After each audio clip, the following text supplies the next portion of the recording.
Good day, everyone. I'll be taking you design of structures too, and in our outline, we'll cover limit state philosophy and all the listed items here. So let's proceed. Limit state design. This is a modern way to plan and build structure, especially those that are made of steel. As you all know, our BT standard is what we are used to, and we will be considering BS 5950 and little of Eurocode 3. The Eurocode 3 is the upgrade of the BS 5950. However, some of the things that have been put in place in developed countries using Eurocode have not been put in place in this side of the country. So we'll still be making use of BS 5950 that is applicable to our environment. So the BS EN 1990 categorizes limit state into two, as ultimate limit state and serviceability limit state. When we say ultimate limit state, this deals with collapse and other forms of structural failure, while serviceability limit state, this one is for specified criteria that maybe they are no longer met. For instance, when we have discomfort from the members and things like that, or when we have line of crack or vibration in the building, those are under serviceability limit state.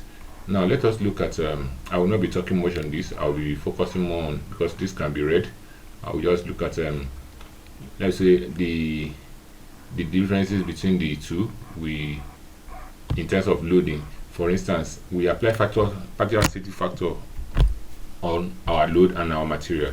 So when what it means is that, for instance, if a load is supposed to carry 20 kilonewton, let's say if a building is supposed to carry 20 kilonewton or a particular element, what we do is that we apply factor of safety for either the dead load or the imposed load.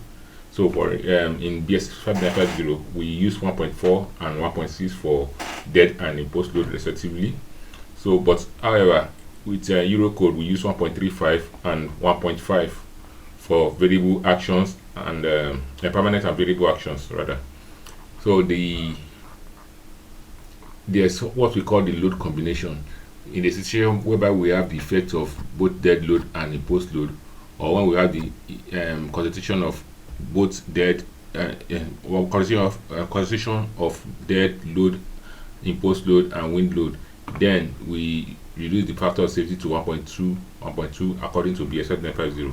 However, in Eurocode, the permanent action is 1.35, the variable action is 1.5, and when we have a combination, there's a way we have to apply this formula for the variable combination depending on what we are considering. So there's I won't be saying much on this.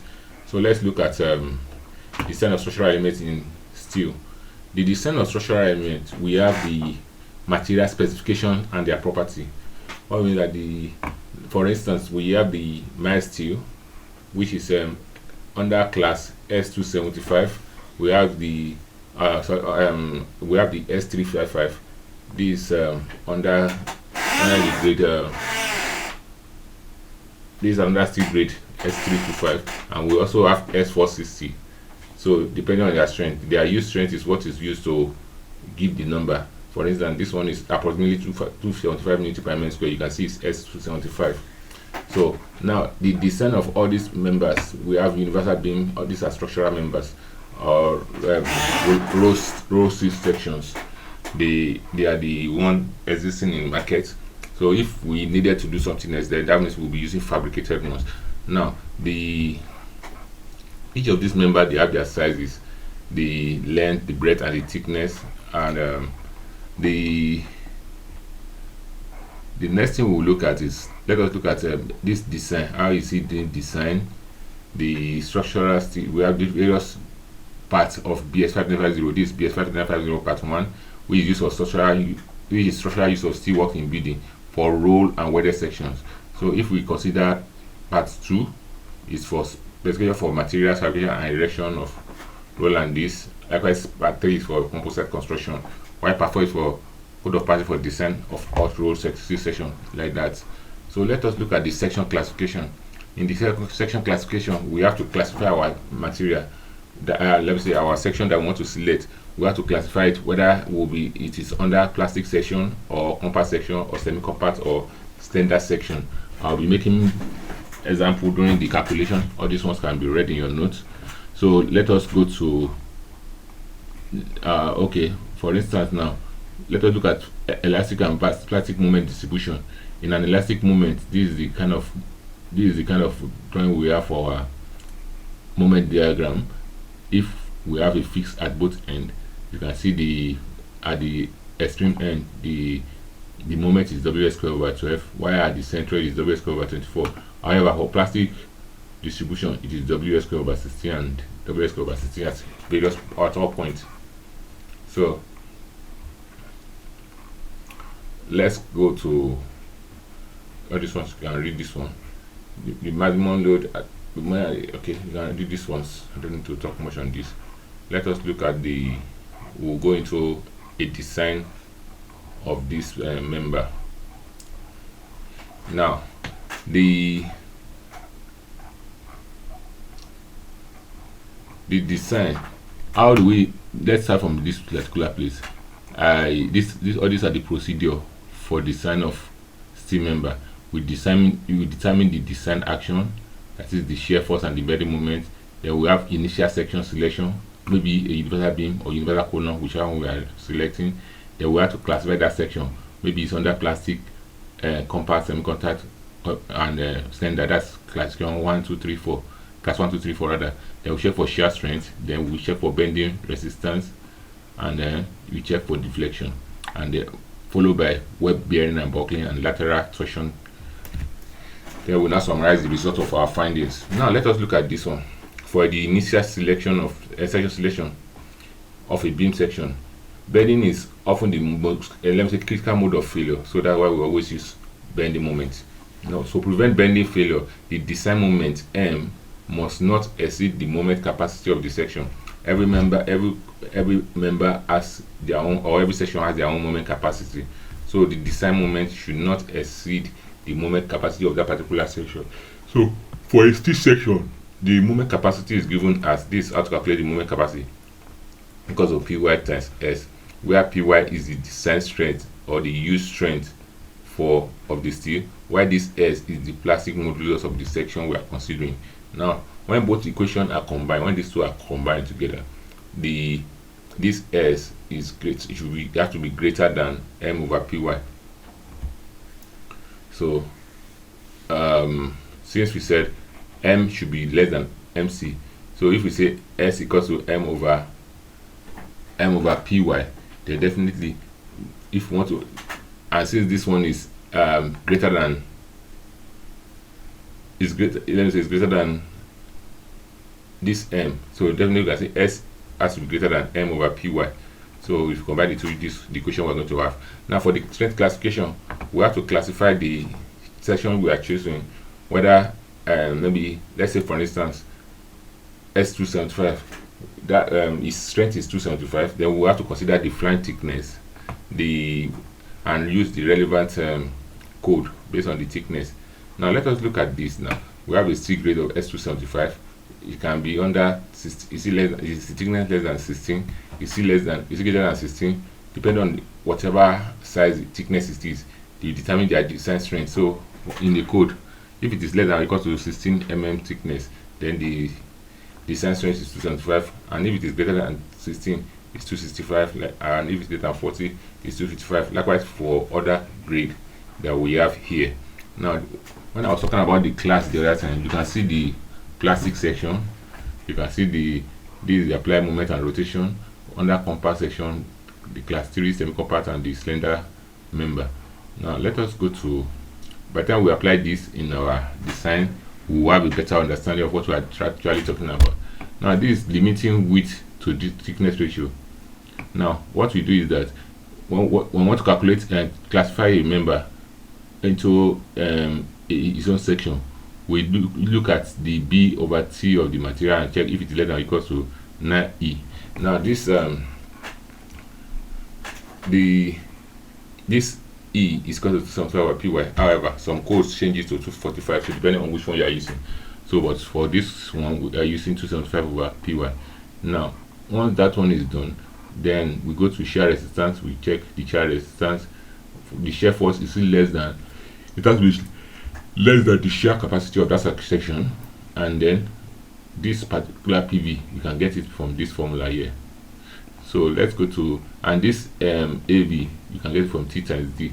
So we'll have to check load shear and moment capacity. Then we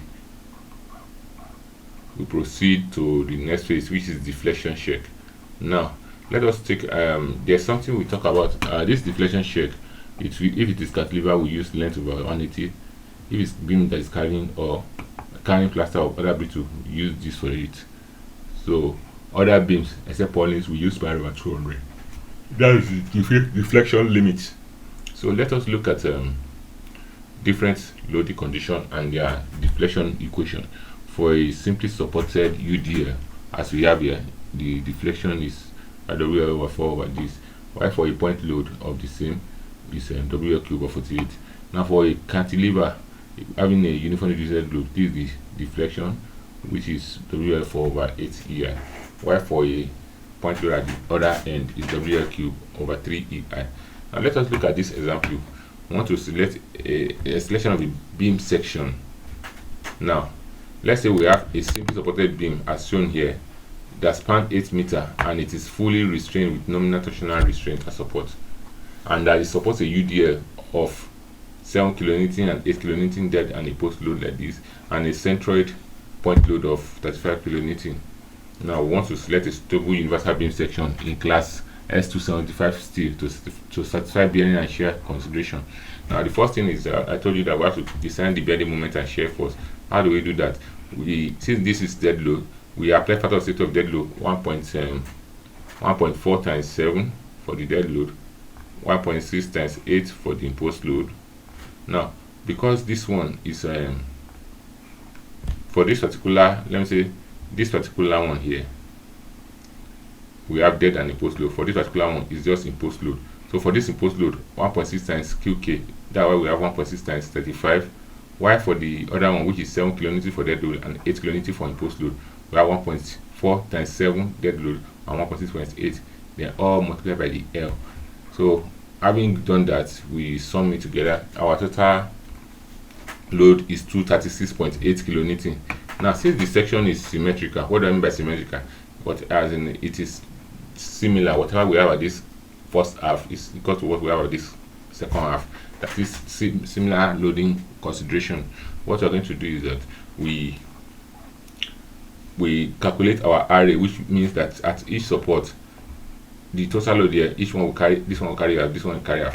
Please note, if this particular point load is acting at this side, then we are not going to just divide by 2 for the reaction. We have to calculate it based on taking moment to the other end of it and then doing the calculation. Now when we have our point load, our support load to be 118.4 kN, then the critical bending moment is WL over 4 for point load and WS over 8 for uniformly distributed load. If you calculate the result, you have 292.8.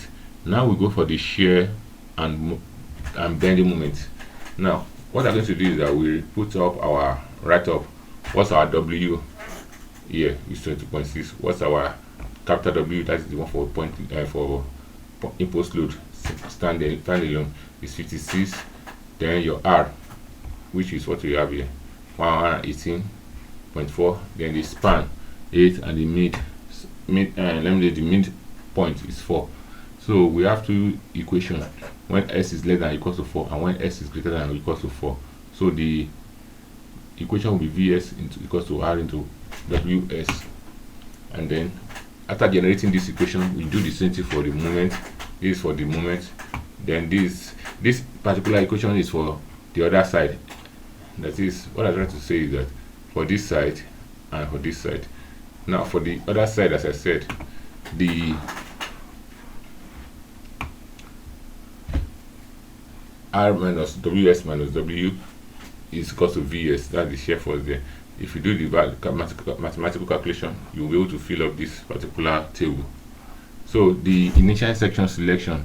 Now since we know that Py equals to 275 Newton per meter square and Ss is greater than M over Py, so Ss should be greater than your M is 292.8 derived from here. So this is our M, 292.8 times 10 raised to the power 6 divided by Py. Then we have this result. Now for the state table, looking at this S and having this value 1064, we're going to look at the table and see which one is applicable or which one we can use based on what we have in the illustration here.